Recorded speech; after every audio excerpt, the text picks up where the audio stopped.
It's v.h.s.x. What do you mean? Alright everybody, welcome back to a brand new video. Today we're going to be doing another discussion video that was suggested by one of you guys in the Discord community. Shout out to Spy UA for suggesting this. This one's from Horcerer, titled The Ultimate Nemesis Rework Dead by Daylight. And I wanted to talk about it because I have, as you guys have been seeing on stream, we've been playing some Resident Evil games, and I've really been kind of locking in and sort of experiencing those games again, I guess after like a couple years. And it's been a while, but there's a lot of entries I haven't gotten to yet. That's a whole nother discussion for the Resident Evil series. That is a whole nother thing. But today we're going to be talking about Nemesis within the framework of DVD. And Horcerer, being apparently the #1 Nemesis player, wants to offer a sort of rework for this character to actually make them a lot better. And probably will be stating a lot of stuff that we all have been saying about this character, which is that they really aren't even remotely lore accurate or even have anything that makes them scary within the game. And I think that's kind of sad, a little bit terrible. So let's go ahead and actually take a listen, because they do actually have like an explanation on basically what they want to add to this character. So let's go ahead and give it a listen. By Daylight now, and changing him away from this entirely would be a fundamental flaw in his gameplay loop and a flaw in his potential rework, as completely removing the tentacle would betray or alienate his existing player base, and that's just not worth it. So we'll be keeping the whip and everything that goes with it, ducking to dodge it, dragging it on the killer side, as well as, of course, adding the visual for survivors to actually be able to see the hurt box so that it's fair and counterable. A lot of survivors complain about getting hit by an invisible tentacle that they couldn't hear or see get pulled up, and that's entirely fair. There are over 40 killers in Dead by Daylight, and you can't expect every single survivor to know how to counter every single one of them when they could go thousands of hours without getting a game. So I kind of understand like where Horcerer's kind of coming from in that sense. However, keeping in mind that a lot of characters are very similar to other characters, I don't imagine that 40 killers is really that crazy of a thought. Because keep in mind that killer players have to also do the same thing, in the sense that they have to understand how each character functions in order to use them correctly anyway. And even so, that also requires them to be able to use the tools given to them by these characters' abilities in different ways, shapes, and forms.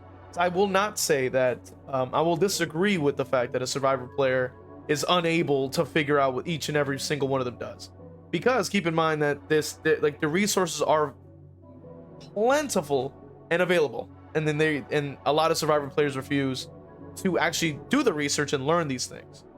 So if that's going to be the case, then I have to say it's a skill issue. It's a problem for them if they're not going to take the time out to learn these things, because keep in mind, a lot of us already understand what these characters do. If they are actively choosing not to do the research, then they're just going to have to take that loss, because that's their an active knowledge gap that they're not choosing to fill. Now, keeping in mind that a lot of these, like I've said, a lot of these characters are very easy to understand. A good example I'm going to use right off the bat: Unknown and Ghostface, right? These two have something in common, right? And how do you counter them? Eyesight. Just look at them. Literally. Just look at them. The only difference is, you have to get rid of the clone. But I mean, you know who else has to get rid of stuff that also has teleports? You know who else you can get rid of those teleportations from? Unknown and who? Demogorgon. You know who else has to get rid of stuff? Singularity. Right? So at the end of the day, it's like, come on now. Let's not baby these people. Like, we understand how this works. Range killers, same damn thing. Break line of sight. That's how that works, right? Not singularity, but Death Slinger, Huntress, Trickster, all the same thing. Dodge. Get out of the way. Don't get spotted. Like, you know what I mean? Legion and the Plague. What about them? Oh, just stay injured. Same stuff. Right? Like, these things are not that complicated to understand. You know what else works too? You could also even argue like Chucky and like other dash kills like Demo as well, or even like you could even say twins. You could say what else? Like Billy at times, stuff like that. So these are things that all sort of cross. So you can say, oh, it's 40 killers, but in reality, it's maybe 20 or less because a lot of these things are the same, right? You could even say xenomorph is the same way that you counter the singularity, in the sense you have to grab something and deploy it, or grab something and use it, right? These are the same things, right? These are just how that works. You could even argue that the what do you call him? The first, he's countered by the same thing that range killers are countered by, line of sight. Because if the guy can't see you, right, him floating around, he can't see you, he's probably gonna miss, because unless he's like able to obviously predict your movement. But that also works for Huntress and also Slinger and also Trickster, you know what I mean? And also Springtrap. Like these are not like these crazy foreign concepts. I know I went on a whole tirade about it, but I'm just saying, I just feel like it needed to be said. Against even one of every killer. Maybe not in Nemesis's case because he's relatively popular, but I digress. The whip will stay as is, with an added visual for the drag to lead the skill expression on the survivor side, but making it visible so it feels less bullshit. Whip covered. Next is the zombies. Everyone knows zombies. They're pretty useless on their own, but in certain situations, they can really excel. Unfortunately, which is good. Most of the time, they simply get stuck, wander off to a corner, or ponder their own half-existence in the ass end of nowhere like they have absolutely nothing better to do. To help deal with the RNG aspect of zombies, I'm offering a few solutions. In an ideal world, of course, zombies would never get stuck. But given that there aren't any pigs flying about today, my first solution would be simple. Allow Nemesis to kill a zombie with his mind from range when they get stuck. This isn't the ideal thing I would want to do and doesn't really fit the character, but that could reasonably ignore it if everything else that I'm going to talk about simply wasn't possible. Or what you could do, obviously, with, because I do kind of agree with this idea, what you could do, like, I wouldn't say you had to make a whole animation for it, but if you could just like hover over it and just delete it and it'll like blow up or something, you know what I mean? Just to make it like, you know, a little bit more of a quality of life change. It's not necessarily that Nemesis can do, but just like as a tool, just that, you know, just to make it a little bit more enjoyable, I guess, to play the character. Because a good example of like a non-lore accurate thing that characters can do, Freddy, keep in mind, is a character that can manipulate the entire environment in his dream world. And he's been adjusted to essentially just be like, you know, man who shoots blood pool out of his hand and places fake pallets that explode. That has nothing to do with the movies. This has nothing to do, well, I guess not the movies, because this is the license for the remake. So not in the movie, he never did any of those things. So you can kind of get away, I would say, with some aspects where it's like a little bit outside of what he normally does, in order to make it more interesting gameplay wise, so that he can fit in better. Because in this case, you know, a lot of the zombies, which is an important part of your power, just doesn't actually get used a lot. So you just don't have the zombies get stuck ever again. Oh my god, she unstuck herself. Look at her go. In this ideal world where zombies don't get stuck, I'd like to see the Nemesis have something that I'll call the Tyrant Roar. Is not sneaky in the games that he's in. While in Dead by Daylight he does have a terror radius, so I guess he's sneakier in the source material, but I'm getting off track. I would like Nemesis to have some way to actually call the zombies to him, the Tyrant Roar, that survivors could hear, that would take some seconds for him to channel, and would both reduce the RNG aspect of the character and allow him to give survivors plenty of warning to vacate an area where zombies are roaming. Think of this similar to Attack on Titan, when the female Titan calls other Titans to her. But, you know, Nemesis and zombies instead. Zombies would also have an increased movement speed while attending Nemesis's command at 2.7 meters a second while moving about the trial normally, and 3.68 meters a second when called by the roar. I absolutely love this idea.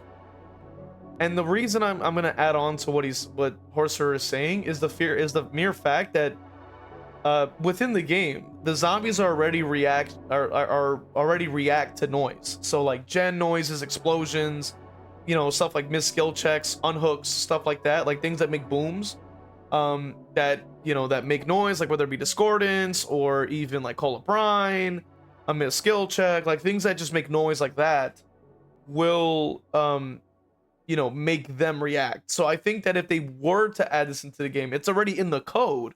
So if they could just add a soundbite that is him like screaming at the top of his tyrant lungs, then that would be incredible. And then of course it'll be super loud, which you could, you know what else, you know what that reminds me of? When the Oni, that would be a perfect way to code it in there. Make it like Oni.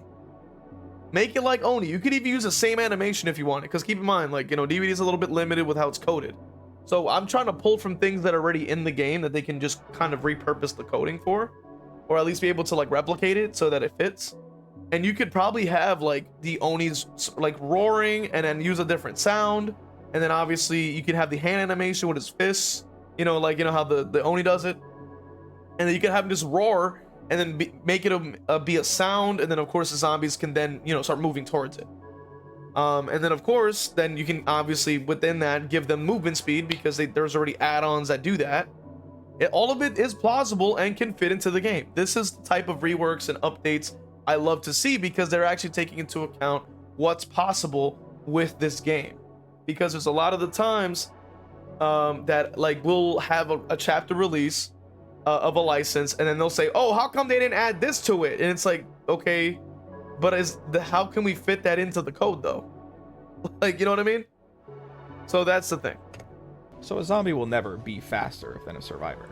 In an attempt to make this controlled zombies power more fair for survivors, I'm suggesting that there is a rummage feature added to the Nemesis's vaccine cases, where survivors could then easily acquire a guaranteed high-quality flashlight in them during his trials, so there's counterplay to the buff to zombies. This flashlight would also have an extra long effect on zombies, just to make it apparent what it's used for. Next is mobility. Nemesis is slow as shit, and is his one true major downside in Dead by Daylight. Joking about dash slop aside, yes, I want to give the Nemesis an actual movement option. The Tyrant Charge. Not quite as agile as he is in Resident Evil 3, as that would be insane, but I'm thinking something closer to Oni in terms of controllability and Blight in terms of look angle. This would mainly be used as a mobility tool, but like the Chainsaw Killers and fitting the theme of Nemesis literally breaking through walls, it would be able to destroy both breakable walls. I absolutely love this idea, bro. Oh my god. It's so good. It's incredible. I'm a massive fan. So, I mean, I love it. Like, this is what I wish like the Nemesis was in the game. Like, I wanted Nemesis to have like some kind of wall busting ability, like to be able to run, like, you know, like how he does in the damn games, like stuff like that. I feel like that would make him so much more terrifying, make him much more interesting, because like as much as I can like the character Nemesis, I'm not gravitating to that character necessarily, because his only power is literally just using a tentacle. So I'm like, man, this is not that interesting. So I mean, I could play it for like a match and then I'm just kind of good. I'm like, hey, I already got my fill, you know. But being able to literally step into the shoes of the character where like I'm literally running and blowing down a door, you know what I'm saying, and like just like screaming like with my tyrant roar, and then just like getting the zombies to get all crazy, that would be awesome. Like, that's incredible. I love the idea. And pallets.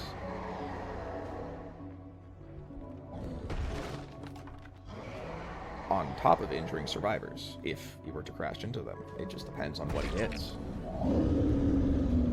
The Tyrant Charge would be indicated to survivors by his bellowing while he charges his charge for 1 second before he breaks into a run, making it very obvious that he's coming and that you need to get out of the way.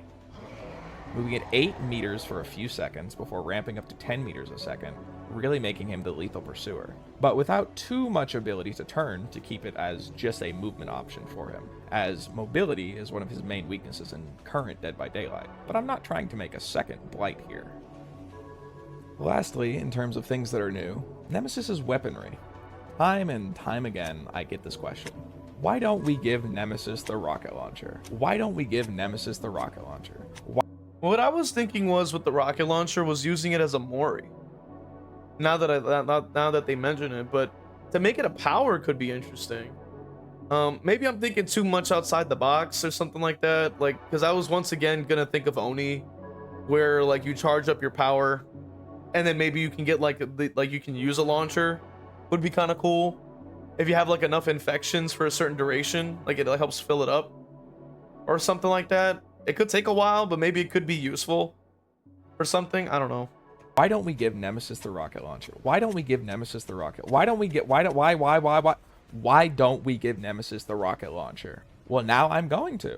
But I want to make it worthwhile. I want to make it something that both feels like a rocket launcher without feeling like bullshit. A rocket launcher, obviously, should kill people. In Dead by Daylight, maybe not outright, but it should at least be an instant down. Now, I am personally the #1 hater of insta-down add-ons if they aren't baked into a kit, like Huntress or Clown or Dredge or Wesker. All of their insta-down add-ons feel fundamentally flawed or unfair and don't adapt the gameplay much. I do disagree with that to a certain extent, but you guys probably will probably know why, I would say. Because remember, like, the reason I say this, right, is a lot of the time, like, the one-shotting add-ons are skill shots. Like, they're not something that you just pull out of your butthole and it works every time. You know, especially with the current updates to these things. Like, keeping in mind that the Eerie Head is one single shot. So you get your shot, if you miss, you gotta completely run over and reload. And you gotta keep doing that pretty much. If we're talking about like the Wesker one, I'm not entirely sure what that does. The pinky finger, same thing with that one. Like they made it so you had to directly land a bottle on somebody and hit them within that time that they're in the gas. But then they also made it so you only have one bottle. So like you only get the one chance. So you're not gonna get anything from that. That other one, I'm not too sure what that one does. I don't know if that's Dredge's one, where it's like it's fucking Nightfall or something like that. But I don't also think that that's that crazy because it's only at the very end of it, and he's not a fast character. So I disagree with that. I don't think that these characters are really that bad for having them. Like these are very specific situations that these have to be met for these things to actually thrive. So I disagree with that. But I want to quickly hear about the rocket launcher, and then we'll give our thoughts on it. Fundamentally flawed or unfair and don't adapt the gameplay much. I like Death Slingers, however, as there are actual downsides and upsides to the add-on. If you miss from this far away, they're gone. If you hit from this far away, you get rewarded. So I want to make sure we get this right. Every time that I've heard the "let's add a rocket launcher" argument, I've rolled my eyes. That is until recently when I talked to Minskull. He brings up a good point where the rocket launcher would have to have a laser just like it does in the RE3 remake. My idea was to have a launcher, has to aim it. So there's a laser, and as a survivor, you see that laser pointing at you. Making it both avoidable, as well as making the insta-down feel fair. Nemesis would have to hold down the trigger to actually fire it, so he's kind of channeling it with the aforementioned big glaring laser from the rocket launcher to wherever the Nemesis is aiming, so the survivors know to get out of the way. It would control somewhat similarly to Pinhead's chain, but for lack of better terms, the rocket would follow the laser after being fired. AoE, instant down, and yet still fair. Stars. I think that would be an incredible change, because keeping in mind that DBD does lack a lot of those things where you can go for really cool, fancy, clippable shots that take time to master, and adding that back in would be incredible. This right here would be the step in the right direction for how to translate characters correctly, how to actually make characters actually interesting to play, and bring people in who are fans of, say, Resident Evil and Nemesis fans can come in and go, wow, I literally feel like I'm playing the character straight out the game. Like I feel like I'm doing my thing here. You know what I mean? I think that those things will help make you feel like you're actually playing the character, compared to now where it's just like I use tentacle and just like slap the ground a couple times and it feels like shit. You know what I mean? And that's personally why I don't really play much Nemesis myself, because like if I'm looking at these characters in their original source material and I'm like, yo, they look powerful, they look strong as hell, I want to see what that's like to play, and then it's just like whip whip, and I'm like, okay, that's it? Like that's all you get? Yeah, and then you get to whip again, and I'm like, but longer, and I'm like, oh okay, and then you get to whip again for the third time, and I'm like, right. Like, but now you can break wood. I'm like, oh okay. Like, what the hell does that have to do with me? Like, you know what I'm saying? As a player, I'm like, this doesn't give me anything. There's no dopamine, man. Like, but like landing a crazy rocket shot when they can easily dodge it would be insane. Like, what? Bro, that would be incredible. But I want to know what you guys think of Horcerer's rework idea. Check out the original video, of course, linked in the description to watch the full video. I just wanted to cover a couple of things about it. Let me know your thoughts. I want to see you guys in the next one. Hit the like, hit the sub, man. Become a member on YouTube or Patreon, or even subbing on Twitch. I'll see you guys in the next one. All right, let's go ahead and read off these wonderful members. We got Patreon, Crow Vader. All my YouTube members, Brando, Evil Blade, Cap Courteous, WTF You're Not J-Lo, Evil Peach, Cargan Falcon, Dole Whip, Noxus, Zero Mocker, Jack, Christian, and Crow Vader. Really appreciate you guys supporting, man. And if you also subbed on Twitch, just know that you got love coming your way too. Appreciate you guys, man.